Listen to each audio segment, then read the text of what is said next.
నమస్తే, welcome to political head quarters. నేను Rajasekhar. Yes, సాధారణంగా ఎన్నికలు సమీపిస్తున్న నేపథ్యంలో లేకపోతే రాష్ట్రంలో ఉన్నటువంటి వరదల నేపథ్యంలో రాజకీయ అంశాలు పూర్తిగా మారుతున్నటువంటి పరిస్థితి కనిపిస్తోంది.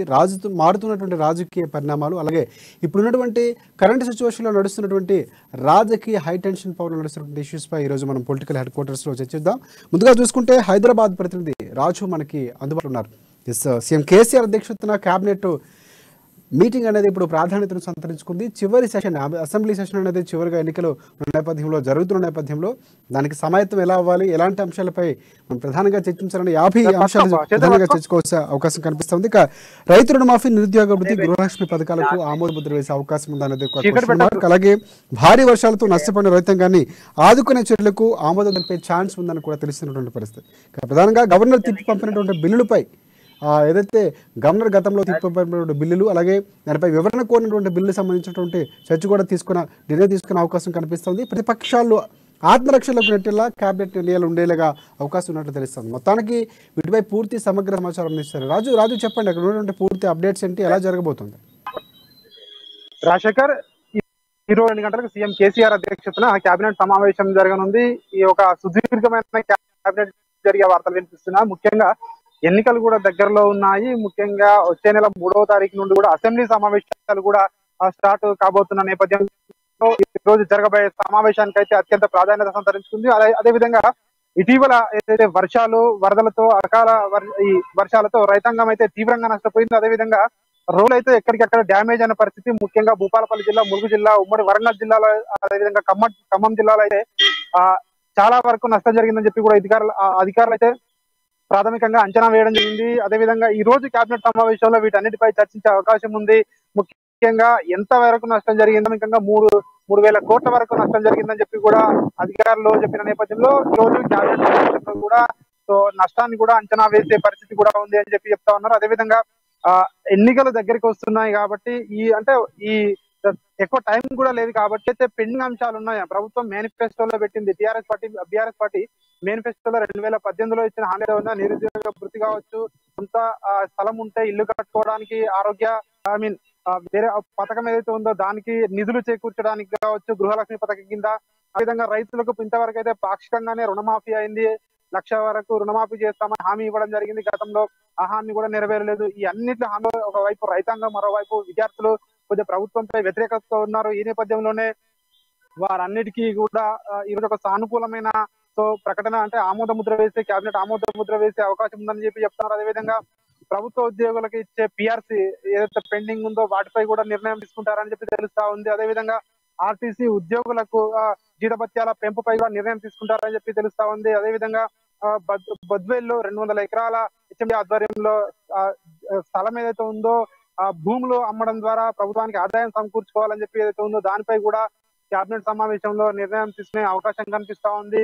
ముఖ్యంగా ఈ సమావేశంలో 40 నుండి 50 అంశాల వరకు చర్చించే అవకాశం ఉందని చెప్తున్నారు. అదేవిధంగా గతంలో గవర్నర్ ఏదైతే తిప్పి పంపించిన బిల్లులు ఏవైతే ఉన్నాయో, ముఖ్యంగా పురపాలక చట్ట సవరణ బిల్లు ఏదైతే ఉందో ఆ బిల్లులో ముఖ్యంగా ప్రభుత్వం పేర్కొన్న ఏంటంటే విశ్వాస తీర్మానం పురపాలక సంఘాల్లో 3 సంవత్సరాల నుంచి 4 సంవత్సరాల నుంచి పెంపు, అదేవిధంగా కోఆప్షన్ సభ్యుల పెంపు ఏదైతే చట్ట సవరణ, మున్సిపల్ చట్ట సవరణ ఉందో దాన్ని గతంలో మళ్ళీ ప్రభుత్వానికి గవర్నర్ తిప్పి పంపించడం జరిగింది. మళ్ళీ ఒకసారి తిప్పి కొన్ని ఏమన్నా ఇంకా యాడ్ చేయండి, కొత్త విషయాలు ఉంటే మార్చండి అన్నట్టుగా తిప్పి పంపించడం జరిగింది.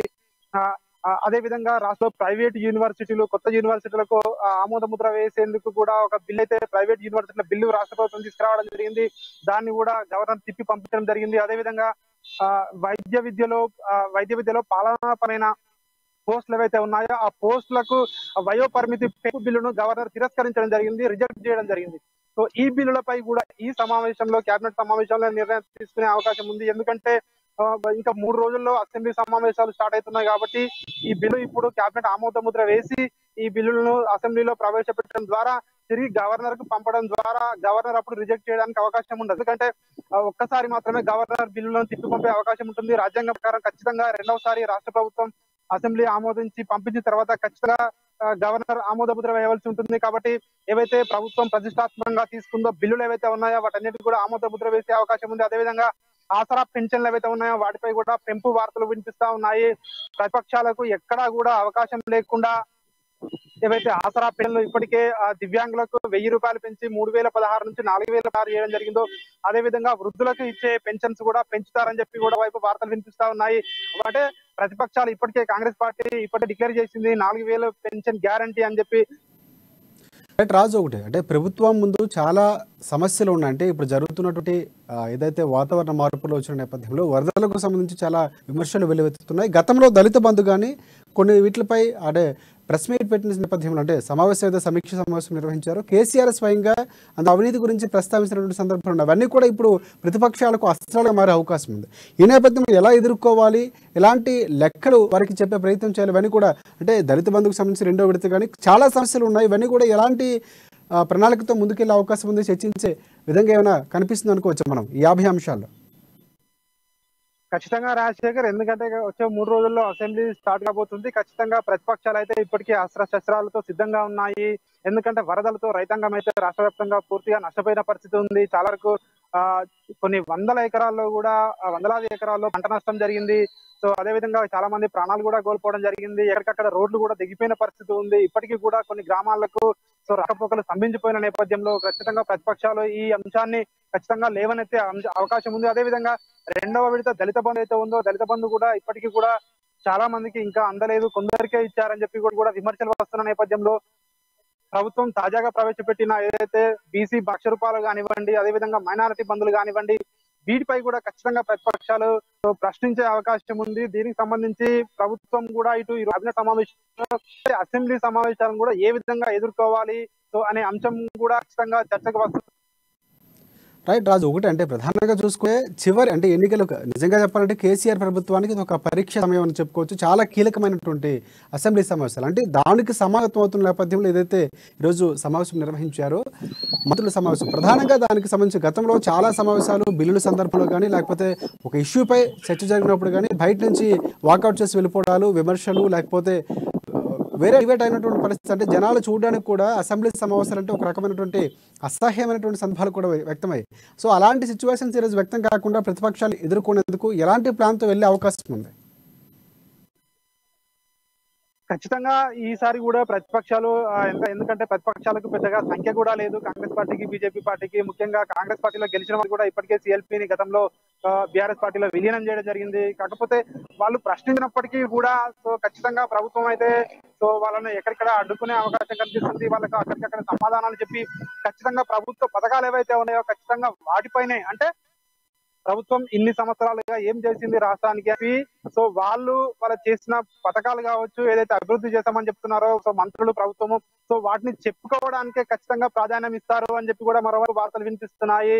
సో అంటే ఈ 9 సంవత్సరాల్లో కానివ్వండి, గత 4.5 సంవత్సరాల్లో కానివ్వండి, ఈ ప్రభుత్వం చేపట్టిన పథకాలనే ఖచ్చితంగా అసెంబ్లీలో కూడా మరొకసారి సో ఖచ్చితంగా ప్రజలందరికీ వివరించే అవకాశం ఉన్నట్టుగా కూడా కనిపిస్తుంది. పథకాలు చెప్పుకోవడానికి అసెంబ్లీ సమావేశం నిర్వహిస్తున్నారని చెప్పి కూడా మరోవైపు విమర్శలు కూడా కనిపిస్తున్న నేపథ్యంలో ఈ రోజు జరగబోయే కేబినెట్ మీటింగ్ ఏదైతే ఉందో, ఈ కేబినెట్ మీటింగ్ లో ఈ నిరుద్యోగ భృతి లాంటివి ఏదైతే ఉన్నాయో, రైతు రుణమాఫీ లాంటి పథకాలు కానివచ్చు, గృహలక్ష్మి లాంటి పథకాలు కావచ్చు, వాటిపైన ఏమైనా ఆశాభావం అంటే వ్యక్తం చేస్తున్నారు చాలా మంది. అయితే వాటిపైన ఏమైనా నిర్ణయాలు ఉంటాయని చెప్పి చూడాలి మనము. అలాంటి ముఖ్యమైన వాటిపై నిర్ణయాలు ఉంటాయా, లేదంటే ఓన్లీ వాళ్ళు వీటిపై పంట నష్టంపై ఏమైనా చేసి కొన్ని అంశాలకి పరిమితం అవుతారా అని చెప్పి తెలియాల్సి ఉంది. Rajasekhar, thanks for updates Raju. Next మనం మా ఢిల్లీ ప్రతినిధి రాజు మనకి అందుబాటులో ఉన్నారు. అక్కడ ప్రధానంగా చూసుకుంటే పార్లమెంటు ఉభయ సభలు వాయిదా పడినటువంటి పరిస్థితి కనిపిస్తుంది. రాజ్యసభలో మణిపూర్ అంశంపై చర్చించేందుకు 2 గంటలకు సమయం ఇచ్చారు చైర్మన్. అయితే 176 పైన చర్చలు జరపడానికి కేంద్రం, అలాగే 267 పై మాత్రమే చర్చలు జరపాలని ఇక విపక్షాలు పట్టు బిగుస్తున్నటువంటి పరిస్థితి కనిపిస్తుంది. ఇక విపక్షాల ఆందోళనతో రాజ్యసభ వాయిదా పడింది. లోక్సభ మధ్యాహ్నం 2 గంటలకు వాయిదా పడినటువంటి పరిస్థితి కనిపిస్తుంది. మొత్తానికి మణిపూర్పై పట్టుబడిన ముందు నుంచి కూడా ఇండియా కూటమి ఏర్పడిన తర్వాత కూడా ప్రధానంగా ఏదైతే ఈ అంశం కనిపిస్తూ ఉందో అక్కడ ఉన్నటువంటి మహిళలు వీడియో బయటకు వచ్చిన తర్వాత ఒక వివాదాస్పదంగా మారినటువంటి పరిస్థితి, దానిపై ప్రధానంగా పట్టుబట్టినటువంటి పరిస్థితి, బీజేపీపై విమర్శలు వెల్లువెత్తున్నాయి. దీనికి ప్రతిస్పందనగా ప్రధాని స్పందించాలని కూడా గతంలో చెప్పినటువంటి పరిస్థితి. ఇవన్నీ కూడా ఎలా చూడొచ్చు అంటారు రాజ్? రాజశేఖర్, మణిపూర్ అంశం ఏదైతే ఉందో ఇప్పటికీ కూడా పార్లమెంటు ఉభయ సభల్ని దద్దరిల్లేలా చేస్తుంది. ఇప్పటి వరకు కూడా 2 ఉభయ సభలు కూడా మళ్ళీ 2 గంటలకు వాయిదా పడ్డాయి. ఇక్కడ ఒక విషయం గమనిస్తే ఈసారి మాత్రం చర్చకు కొంతవరకు ఆమోదించారు. ఈ రోజు 2 గంటల తర్వాత స్వల్పకాలిక చర్చ. నిజానికి రూల్ నెంబర్ 176 ప్రకారం కేంద్రం అంగీకరిస్తుంది. కానీ రూల్ నెంబర్ 276 ప్రకారం ఖచ్చితంగా చర్చ జరగాలని కోరుతుంది. వీటి మధ్య ఉన్న డిఫరెన్స్ ఏంటంటే, ఒకటి స్వల్పకాలిక చర్చ, కేవలం కొద్దిసేపు మాత్రమే ఆ చర్చకు అంగీకరిస్తారు. పార్లమెంట్ సమయం ముగిస్తే ఆ చర్చ అంతటితో సమాప్తం అవుతుంది. కానీ దీర్ఘకాలిక చర్చలో దానికి ఒక సుదీర్ఘమైనటువంటి చర్చ జరుగుతుంది. అందరికీ మాట్లాడడానికి అవకాశం ఉంటుంది. ప్రతి పార్టీ తరఫున కూడా అభిప్రాయం వ్యక్తం చేసే అవకాశం ఉంటుంది. కానీ కేంద్రం ఈ విషయంలో మాత్రం తప్పించుకుంటుంది అనడానికి ఇది చాలా స్పష్టమైనటువంటి నిదర్శనం. మీరు ఓవరాల్ గా మాత్రం ఈ అంశాన్ని పూర్తిగా తానే హ్యాండిల్ చేస్తామనే విధంగా ప్రవర్తిస్తుంది. ఎందుకంటే ఈ రోజు కనుక మనం గమనిస్తే, ఇన్ని రోజుల నుండి అంటే పార్లమెంటు మొదలైనప్పటి నుండి కూడా మణిపూర్ అంశమే ప్రతిరోజు చర్చగా వస్తుంది. ఒకవేళ ముఖ్యమైన బిల్స్ ఉన్నటువంటి నేపథ్యంలో ఈ అంశాన్ని నిజానికి మొదటి రోజే పూర్తి చేయాల్సి ఉండేది. కానీ ఇప్పటికీ కూడా అది కేవలం తాము మాత్రమే హ్యాండిల్ చేస్తామనే ధోరణిలో కేంద్రం వెళ్ళడం ఇలా ప్రతిపక్షాలకు ఆగ్రహం తెప్పిస్తుంది. మరోవైపు ప్రధాని మాట్లాడడానికి ఇప్పటికే అవిశ్వాసాన్ని కూడా ఇచ్చినటువంటి నేపథ్యంలో ప్రధాని ఏం మాట్లాడతారు, ఇప్పటివరకు ఉన్న ఇన్పుట్స్ ఏంటి, ఏ రకమైనటువంటి చర్యలు చేపట్టారు, రానున్న రోజుల్లో ఏం చెబుతున్నారు, అక్కడ ఉన్న సీఎం పరిస్థితి ఏంటి, ఇవన్నీ కూడా చర్చించాల్సింది. ప్రధాని మరి దీనిపై వివరణ ఇస్తారా ఇవ్వరా అనేది తెలియాల్సిందే. ప్రతిరోజు కూడా ఇండియా కూటమి నేతలు ఇక్కడ మీట్ అవుతున్నారు. అలాగే ప్రతిరోజు కూడా దానికి సంబంధించిన అభ్యంతరాలు వ్యక్తం చేస్తున్నారు. మరోవైపు బీఆర్ఎస్ పార్టీ కూడా తన ఎంపీలతో ఈ రోజు కూడా విద్యార్థులు నిరసన తెలిపింది. అందరూ కూడా ఏకమైనటువంటి నేపథ్యంలో ముందుకు వచ్చి ఆన్సర్ ఇవ్వాల్సినటువంటి కేంద్రం మాత్రం దీని నుండి వెనకాడుతుంది. ఇంకా ఏకంగా సుప్రీంకోర్టు తలుపు తట్టినటువంటి నేపథ్యంలో బాధితులు సుప్రీంకోర్టు నుండి ఎలాంటి స్పందన వస్తుందో కూడా చూడాల్సింది. ఖచ్చితంగా ప్రకటన అంటే దానికి సంబంధించి పూర్తి స్థాయి వివరణ ఇవ్వాల్సి వస్తే మాత్రం ఖచ్చితంగా కేంద్రం ఇరకాటంలో పడుతుందనడంలో ఎలాంటి సందేహం లేదు. దీర్ఘకాలిక చర్చకు మాత్రం ప్రస్తుతానికి అనుమతించే సిచ్యువేషన్ మాత్రం రాజు ఒకటి విపక్షాల ఆందోళనతో వాయిదా పడినటువంటి రాజ్యసభ సంబంధించి ఎప్పుడు ప్రారంభమయ్యే అవకాశం ఉంది, ఏమైనా తెలిపినటువంటి పరిస్థితి ఉందా స్పీకర్? 2 గంటలకు మళ్ళీ ప్రారంభం కానుంది నిజానికి. కానీ ఇక్కడ పరిస్థితిని మనం అబ్జర్వ్ చేస్తే ఈ అంశాన్ని ఇక్కడితో ముగించేసి ఇతర బిల్స్, ఇప్పుడు నిజానికి ఢిల్లీ పాలనాధికారుల బిల్ ఏదైతే ఉందో అది ఎమర్జెన్సీ అయితే కాదు. ఎందుకంటే కేవలం అక్కడ ఉన్నటువంటి ఐఏఎస్లు వారిపై అధికారం చెలాయించడానికి కేంద్రం ముందు వచ్చినటువంటి పరిస్థితి. అంటే ఢిల్లీ గవర్నమెంట్ కు ఉన్నటువంటి ట్రాన్స్ఫర్లకు సంబంధించి హక్కులు కానీ ఇవన్నీ కూడా అంటే ఏవైతే అధికారాలు ఉంటాయో అవన్నీ కేంద్రం చేతిలోకి వెళ్ళిపోతాయి. ఆటోమేటిక్ గా అప్పుడు ఢిల్లీ పరిపాలన కూడా నేరుగా జోక్యం చేసుకున్న విధంగా అవుతుంది. అంత ఇంపార్టెంట్ ఇష్యూ కానటువంటి ఆర్డినెన్స్ బిల్లుకి సంబంధించి విపక్షాలను కన్ఫ్యూజ్ చేస్తూ దాన్ని ప్రవేశపెట్టే యోచనలో ఉన్నటువంటి కేంద్రం ఎందుకు మణిపూర్ అంశాన్ని చర్చించడం లేదు అనే విషయంపై ఇక్కడ ప్రతిపక్షాలు ఆగ్రహం వ్యక్తం చేస్తున్నాయి. అంటే మొదటి నుండి కూడా వారు ఆరోపిస్తున్నట్టుగా ప్రభుత్వాలను కూల్చే పనులు పడడం, ప్రభుత్వాలను బెదిరించే పనులు పడడం, అక్కడ ఉన్నటువంటి నాయకులు బెదిరించే పనులు పడడం తప్ప నిజంగా ఒక ఇష్యూని సాల్వ్ చేయాలనే ఉద్దేశం కేంద్రానికి లేదంటూ మీరు ఆగ్రహం వ్యక్తం చేస్తున్నారు. ఒకవేళ సరైన సమయం ఇచ్చినట్లయితే, దీర్ఘకాలిక చర్చ జరిపినట్లయితే ఈ ఇష్యూ ఇంతవరకు కాదు, ఇలాంటి సంఘటనలు రిపీట్ కాకుండా కూడా నివారించవచ్చని ఇండియా కూటమి నేతలు కోరుతున్నారు. సమావేశం మొదలైన తర్వాత చూడాలి ఎవరి వెర్షన్ ఎలా ఉంటుంది, అలాగే దాన్ని ఏ రకంగా చైర్మన్ స్వీకరిస్తారు, ఇలాంటి సలహాలు సూచనలు ఇస్తారనేది చూడాల్సి ఉంది. రాజశేఖర్ అంటే ఇరకాటంలో పెట్టినటువంటి మణిపూర్ అంశం ఏదైతే ఉందో, అంటే ప్రధానంగా 2 గంటల తర్వాత సమయం ఇచ్చినటువంటి చైర్మన్ ఏదైతే ఉందో, ఇప్పుడు అంటే బిల్లుకు సంబంధించినటువంటి ఇష్యూ పైన కొనసాగే అవకాశం ఉందా? ఖచ్చితంగా మణిపూర్ అంశంపై పట్టుబట్టి విపక్షాలు ఆందోళన చేస్తున్న నేపథ్యంలో కొనసాగుతుందా? అంటే దాని మీద ఏం స్పష్టత ఉంది? అంటే ఇంతవరకు ఆందోళనతో వాయిదా పడిన నేపథ్యం 2 గంటలకు ప్రారంభం అవుతుంది. మణిపూర్ అంశం పైన ప్రధానంగా ముందు మొదలవడమే దాంతో స్టార్ట్ అయ్యే అవకాశం ఉందా? నిజానికి ఖచ్చితమైన సమయం 2 గంటలు చెప్పారు కాబట్టి మణిపూర్ అంశాన్ని మాట్లాడే అవకాశం ఇవ్వాలి. ఎందుకంటే అక్కడ ఒక గ్రౌండ్ లెవెల్ పర్యటనకి వెళ్ళారు ఇండియా కూటమి నేతలు, అక్కడ పరిశీలించారు, అక్కడ ప్రజలతో మాట్లాడారు, అక్కడ గవర్నర్ కి కూడా పూర్తి స్థాయిలో ఒక నివేదిక ఇచ్చారు. వారు ఏం గమనించారనే విషయాన్ని వారు ఇవ్వడం జరిగింది. ఇటువంటి పరిస్థితుల్లో వారు చెప్పే సలహాలు సూచనలు, ఎందుకంటే ప్రజాస్వామ్యంలో పాలక పక్షం ఒకటే కాదు, ప్రతిపక్షానికి కూడా సమాన పాత్ర ఉంటుంది.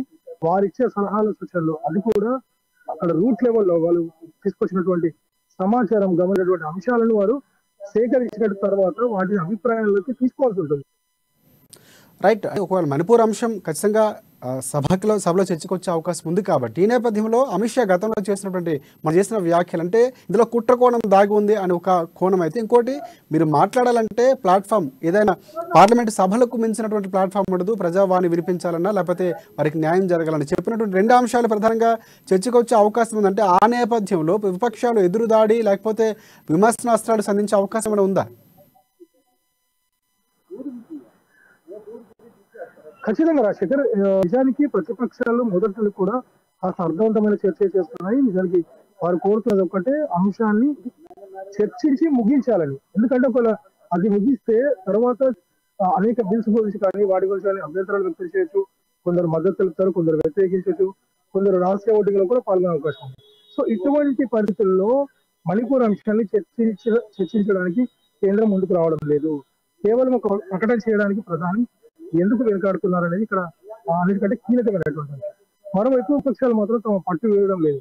ఎందుకంటే మణిపూర్ అనేది మన దేశంలో ఒక అంతర్భాగం. అక్కడ జరుగుతున్న ప్రతి సమస్య కూడా దేశ పౌరులకు సంబంధించిన సమస్య. రెండు జాతులు ఈ రకంగా ఇంత పెద్ద స్థాయిలో కలబడడం అనేది అంతర్గత భద్రతకు మంచిది కాదు. అది రానున్న రోజుల్లో కూడా ఇతర ప్రాంతాల్లో అగ్నికి ఆజ్యం పోసినట్లుగా అవుతుంది.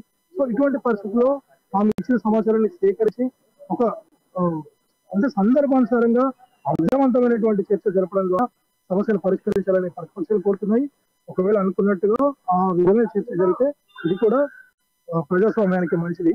ఓవరాల్ గా మాత్రం ఈ 2 గంటల తర్వాత ఇంకోటి ప్రధానంగా సిబిఐకి సంబంధించినటువంటి ఒక కోర్టు ఆదేశం ఇచ్చింది. 6 నెలల్లోనే దీనికి సంబంధించినటువంటి దర్యాప్తు పూర్తిగా ఫినిష్ అవ్వాలి, అయిన తర్వాత ఎవరికి శిక్ష పడాలో కూడా తేల్చాల్సిన అవసరం ఉందని కూడా అల్టిమేటం జారీ చేస్తుంది. అది కూడా ఈరోజు చర్చకు వచ్చే అవకాశం ఉందా?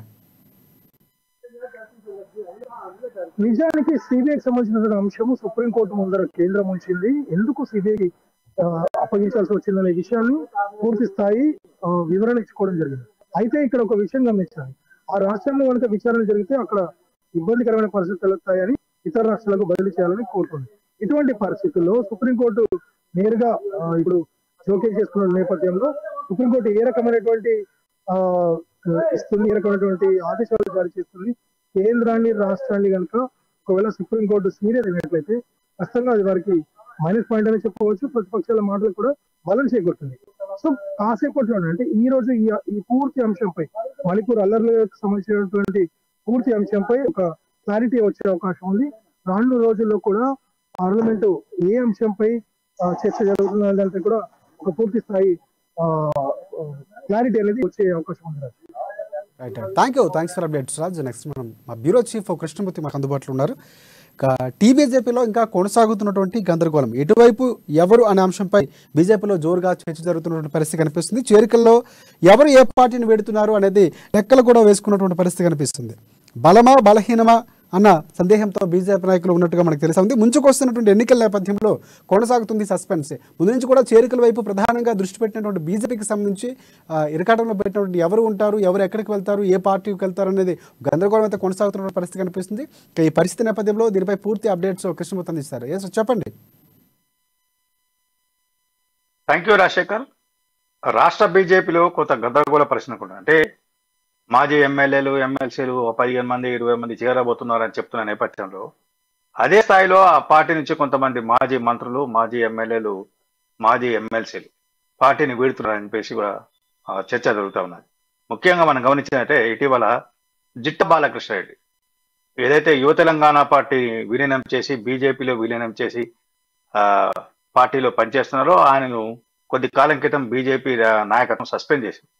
దీంతో ఆయన కిషన్ రెడ్డి మీద అగ్గి మీద గుగ్గిలమై ఫైర్ అయ్యారు. అసలు కిషన్ రెడ్డి కేసీఆర్ పోవటట్టు తీవ్రంగా విమర్శించారు. ఆయన పార్టీ వీడుతున్నారనే విషయంలో కొంత స్పష్టత వచ్చింది. అయితే ఇదే సమయంలో మహబూబ్ నగర్ చెందినటువంటి మాజీ ఎమ్మెల్యే ఎన్ఎం శ్రీనివాసరెడ్డి, అదేవిధంగా ఎల్లారెడ్డి చెందినటువంటి ఏనుగు రవీందర్ రెడ్డి, వీరితో పాటు వికారాబాద్ మాజీ ఎమ్మెల్యే మాజీ మంత్రి ఏ చంద్రశేఖర్, వీళ్ళు కూడా పార్టీని వీడుతున్నారని చెప్పేసి ప్రచారం జరుగుతూ ఉన్నది. వికారాబాద్ చెందినటువంటి చంద్రశేఖర్ అయితే కొంతకాలంగా పార్టీకి దూరంగా ఉంటున్నారు. ఎన్ఎం శ్రీనివాసరెడ్డి అయితే బండి సంజయ్ మార్పుతో పాటు ఎమ్మెల్సీ కవితను ఎందుకు అరెస్ట్ చేయడం లేదు అని చెప్పేసి ఆయన అనేక సందర్భాల్లో అనేక వేదికల మీద బీజేపీ నాయకత్వాన్ని ప్రశ్నించారు, నిలదీశారు. అదేవిధంగా ఏనుగు రవీందర్ రెడ్డి కొంతకాలంగా ఆయన కొంత స్తబ్దుగా ఉంటున్నారు. అసలు పార్టీ కార్యక్రమాలు కూడా అయితే ఈటల రాజేందర్ బీజేపీలో, ఈటల రాజేందర్ బీఆర్ఎస్ ను సస్పెండ్ అయినప్పటి నుంచి ఆయన అంటిపెట్టుకొని ఆయన వెన్నంటి ఉన్న ఏనుగు రవీందర్ రెడ్డి తాజాగా ఈటల రాజేందర్ కు కీలక పదవిని అప్పగించారు. ఎన్నికల నివారణ కమిటీ చైర్మన్ గా ఈటల రాజేందర్ బాధ్యతలు అప్పగించినప్పటికీ ఆయన పార్టీకి దూరంగా ఉంటాను, ఈటలతో కూడా తిరగట్లేదు, ఈటల రాజేందర్ కూడా టచ్ లో ఉండట్లేదు అని చెప్పేసి పార్టీ వర్గాలు అంటా ఉన్నాయి. అంటే ఈ ముగ్గురు కూడా పార్టీని వీడబోతున్నారు, వీరితో పాటు మరికొంతమంది కూడా పార్టీని వీడుతున్నారు అని చెప్పి ప్రచారం జరుగుతున్నారు. అంటే వీరిలో చాలా మంది ఉన్నారు. అంటే ఒక ఎస్సీ సామాజిక వర్గం, ఒక ఎస్టీ సామాజిక వర్గం మాజీ ఎమ్మెల్యే, ఒక పార్లమెంట్ సభ్యుడు, వీరితో పాటు మరికొంతమంది ఉన్నారని చెప్పేసి పార్టీలో చర్చ జరుగుతా ఉన్నారు. తాజాగా మొన్న ఢిల్లీలో రైట్, ఇంకోటి క్వశ్చన్ అంటే కొంతమంది మిగతా పార్టీల నుంచి టికెట్లు ఆశిస్తున్నటువంటి పరిస్థితి, ఆశావాహులు కానీ లేకపోతే బీఆర్ఎస్ కానీ కాంగ్రెస్ పార్టీకి సంబంధించి కానీ వారు ఒకవేళ ఆశ అంటే వారికి అల్టిమేటంగా వారికి ఉన్నటువంటి అవకాశంగా దీన్ని చూసుకునే అవకాశం బీజేపీకి సంబంధించి చూస్తున్నటువంటి పరిస్థితి కూడా కనిపిస్తుంది. కొన్ని రోజులుగా స్తబ్దుగా ఉన్నటువంటి బీజేపీ పార్టీకి సంబంధించి చాలామంది నేతలు మీరు చెప్పినట్టు బయటకు వెళ్తున్నటువంటి పరిస్థితి. సో అదే స్థాయిలో పార్టీలోకి చేరికలు కూడా ఉండే అవకాశం ఉందా? అదే అంటే ఇటు మాజీ ఎమ్మెల్యేలు మాజీ ఎమ్మెల్సీలు చేరుతా ఉన్నారు. ఈ నేపథ్యంలోనే కొంత మాజీ ఎమ్మెల్యేలు కొంతమంది పార్టీని వీడుతా ఉన్నారు. అంటే దీన్ని బట్టి మనం గ్రహించాల్సింది ఏంటంటే ప్లస్లు బీజేపీలోకి ఎంతమంది ఉన్నారో, చేరికలు ఎంతమంది ఉన్నారో, మైనస్లు వీడే వాళ్ళు కూడా అంతమంది ఉన్నారని స్పష్టమవుతుంది. దీంతో ఎవరు ఎక్కడ ఉంటారు అనే విషయం తేలటం లేదు. రెండో అంశం, బండి సంజయ్ మీద రాష్ట్ర పార్టీ నాయకుల్లో అసంతృప్తి వెల్లివేయడము, ప్లస్ అమిత్ షాతో పాటు పార్టీ జాతీయ నాయకత్వానికి ఏదైతే చెప్పారో చాడీలు చెప్పారు బండి సంజయ్ మీద, అంటే బండి సంజయ్ వెర్షన్ ప్రకారంగా తన మీద చాడీలు చెప్పారని చెప్పారు. దాని ప్రకారంగా చెప్పారు. వారిలో చాలా మంది ఇప్పటికీ పార్టీకి పూర్తి స్థాయిలో పనిచేయట్లేదు, పార్టీ కార్యక్రమాలకు వారు సరిగా హాజరు కావట్లేదు. అంటే ఈటల రాజేందర్తో ఉన్న నాయకుల్లో కొంతమంది పక్క జరిగారు, పార్టీకి దూరంగా ఉంటున్నారు. ఇటువైపు చూస్తే బండి సంజయ్ తోటి ఉన్న వాళ్ళు కూడా పార్టీకి దూరంగా ఉంటున్నారు. మనం గమనించాల్సింది ఏంటంటే నాయకుల మధ్య మీరు చెప్తున్నట్టు అలాగే ఇంకొక అంశాన్ని కూడా మనం మాట్లాడుకోవాలి. అంటే వచ్చేవాళ్ళు పోయేవాళ్ళు ప్లస్ మైనస్ రెండు చూసుకుంటేనే ఒక బలమైన నేతలు బయటకు వెళ్ళిపోతే కనుక ఖచ్చితంగా బీజేపీ పార్టీ కొంతవరకు నష్టం చేకూర్చే అవకాశం కూడా ఉంది. అంటే ఎన్నో ఏళ్ళుగా బీజేపీ సిద్ధాంతాలకు ఉన్నటువంటి మనిషి బయటకు వెళ్ళిపోయి విమర్శలు చేయడం అనేది కొంతవరకు బీజేపీ పార్టీకి వ్యతిరేకత కొంతవరకు బలం తగ్గే అవకాశం కూడా ఉందనుకోవచ్చు కదా. అంటే ఖచ్చితంగా అంటే పార్టీని మొదటి నుంచి నమ్ముకున్న వాళ్ళలో చాలా మంది అలాగే ఉండిపోతున్నారు. పార్టీ అధికారంలోకి వచ్చినా రాకపోయినా, పార్టీ స్వింగ్ లో ఉన్నా లేకపోయినా వాళ్ళు అలాగే ఉంటున్నారు. ఎవరైతే ఈ మధ్య కాలంలో వచ్చారో చంద్రశేఖర్ మొదటి నుంచి బీజేపీలో లేరు, అదే విధంగా ఏనుగు రవీందర్ రెడ్డి మొదటి నుంచి బీజేపీలో లేరు, ఎన్ఎం శ్రీనివాస్ రెడ్డి ఒకసారి బీజేపీ నుంచి పోటీ చేసి మహబూబ్ నగర్ ఎమ్మెల్యేగా ఎన్నికైన తర్వాత ఆయన వేరే పార్టీలకు వెళ్ళారు, మళ్ళీ పార్టీలో జాయిన్ అయ్యారు, మళ్ళీ ఇప్పుడు పార్టీని వీడే సిద్ధమవుతా ఉన్నారు. మొదటి నుంచి వాళ్ళు అట్లనే ఉన్నారు. పార్టీ కోసం పనిచేసే వాళ్ళు, పార్టీ కోసం డెవలప్మెంట్ కోసం వాళ్ళు అలాగే పనిచేస్తా ఉన్నారు. పదవులు ఉన్నా లేకున్నా వాళ్ళు తమ పార్టీ, మేము పార్టీని వీడే ప్రసక్తి లేదని చెప్పేసి వాళ్ళు చెప్తా ఉన్నారు, పోతా ఉన్నారు. ఏదైతే చేరికలప్పుడు మీరు అన్నట్టుగా చేరికలప్పుడు ఆయన వస్తే మాకు బలపడుతుంది, పలానా ప్రాంతంలో పార్టీ బలపడుతుంది, ఆయన చేరికనే ఎందుకు నిదర్శనం అని చెప్పేటువంటి రాష్ట్ర నాయకులు ఆయన విడినప్పుడు మాత్రం పోతే ఉంది, వేరే వాళ్ళు వస్తున్నారు కదా, ఆయన కూడా మాకేం ఉపయోగం పడలేదు, అనుకున్నాం కానీ ఉపయోగపడలేదు అని ఈ రకంగా. అంటే చేరేటప్పుడేమో ప్లస్లు ఎక్కువ, పోయేటప్పుడు మాత్రం మైనస్లు ఎక్కువ చెప్తా ఉన్నారు. ఇది కొంత పార్టీలో గందరగోళం నెలకొంటుంది, శ్రేణుల్లో కూడా. అంటే ఏ నాయకుడు ఉంటున్నారు, ఏ నాయకుడు పోతున్నారు, ఏ నాయకుడిని నమ్మాలి, ఏ నాయకుడిని నమ్మకూడదు, ఏ నాయకుడు పార్టీ కోసం పనిచేస్తారు, ఏ నాయకుడు పార్టీని వీడి పక్క పార్టీ కోసం చూస్తా ఉన్నారు అనే విషయంలో పార్టీలో కొంచెం చర్చ ఉన్నాయి. అంటే ఎలక్షన్ సమీపిస్తున్న నేపథ్యంలో అంటే ఇంకోటి జయశోధ లాంటి ఒక సినీ నేపథ్యం ఉన్నట్టు వాళ్ళు మిగతా పార్టీలో పనిచేసి కొంత అనుభవం ఉన్నటువంటి నేతలు, అంటే కొంతమంది అలాంటి వాళ్ళు వస్తే కనుక కాంగ్రెస్ పార్టీ అంటే బీజేపీ పార్టీకి లాభం చేకూరే అవకాశం కూడా కనిపిస్తుంది కదా. అంటే ఒకటి రాజశేఖర్, జయసుధ ఓకే, సికింద్రాబాద్ కానీ ముషిరాబాద్ కానీ పోటీ చేసే క్రిస్టియన్ సామాజిక వర్గంతో కొంత ఆమెకు సన్నిహిత సంబంధాలు ఉన్నాయి, కొంత ఆమెకు పరిచయాలు బాగా ఉన్నాయి, ఆమె కూడా ఆది సామాజిక వర్గం చెందిన మహిళ కాబట్టి కొంత ఉండొచ్చు. అదే సమయంలో మాజీ మంత్రి కృష్ణ యాదవ్ వస్తే కూడా కొన్ని నియోజకవర్గం కొంత ప్రభావం చూపొచ్చు, కొంత యాదవ సామాజిక వర్గం కొంత ప్రభావితం చూపొచ్చు. కానీ మిగతా వెళ్ళే వాళ్ళ విషయంలో కూడా మనం పరిశీలించాల్సిన అవసరం ఉంది. ఎన్ఎం శ్రీనివాసరెడ్డి మహబూబ్ నగర్ లో మంచి మహబూబ్ నగర్ అసెంబ్లీకి సంబంధించి కొంత ఆయన పట్టున్నటువంటి ప్రాంతం. ఆయన వీటిని అనుకోండి కొంచెం ఇబ్బందికరమైన పరిస్థితులు అక్కడ ఎదురయ్యే అవకాశం ఉంది. వాస్తవానికి మహబూబ్ నగర్ లో ఇప్పటికీ బీజేపీకి చెప్పుకోదగ్గ నాయకుడు, అసెంబ్లీకి పోటీ చేసి గెలుస్తారని చెప్పుకోదగ్గ నాయకుడు ఇప్పటికీ బీజేపీ నేతలు కూడా చెప్పలేరు. అదే సమయంలో ఏ చంద్రశేఖర్ ఆయన కూడా మాజీ మంత్రి, మంచి అంటే రంగారెడ్డి జిల్లాకు సంబంధించి ఆయన మంచి నేత, మంచి పట్టున్న నాయకుడు, ప్రజలు పలుకుబడి ఉన్న నేత, ఎస్సీ సామాజిక వర్గానికి చెందిన వారి నేత. అంటే ఇట్లాంటి వాళ్ళు ఏనుగు రవీందర్ రెడ్డి గతంలో ఎమ్మెల్యేగా పనిచేశారు. ఆయన కొంతకాలం బీజేపీ కోసం పనిచేశారు. ఈటల గెలుపు కోసం హుజూరాబాద్ లో ఆయన మొత్తం శక్తివంచన లేకుండా కృషి చేశారు. ఇలాంటి నాయకులు కూడా పార్టీని వీడడం, వచ్చే వాళ్ళు ఎలక్షన్ టైంలో ఎంతమంది వస్తే అంత మంచిది, ప్లస్సే ఉంటుంది. ఎలక్షన్ తర్వాత వాళ్ళు ఉన్నటువంటి విభేదాల లేకపోతే వాళ్ళు అసంతృప్త అది వేరు విషయం. కానీ ఎలక్షన్ లో థ్యాంక్స్ ఫర్ అప్డేట్స్ కృష్ణమూర్తి. మొత్తానికి మారుతున్నటువంటి రాజకీయ సమీకరణల నేపథ్యంలో లేకపోతే దేశవ్యాప్తంగా రాష్ట్ర వ్యాప్తంగా జరుగుతున్నటువంటి విశ్లేషణలపై ఇది ఇవాల్టి పొలిటికల్ హెడ్ క్వార్టర్స్. సో రేపటి పొలిటికల్ హెడ్ క్వార్టర్స్ మరిన్ని అంశాలతో వాడి చర్చపై మళ్ళీ కొనసాగిద్దాం. ఇది ఇవాల్టి పొలిటికల్ హెడ్ క్వార్టర్స్. అంతవరకు చూస్తూనే ఉండండి అమ్మ న్యూస్, నిజం కోసం జనం కోసం.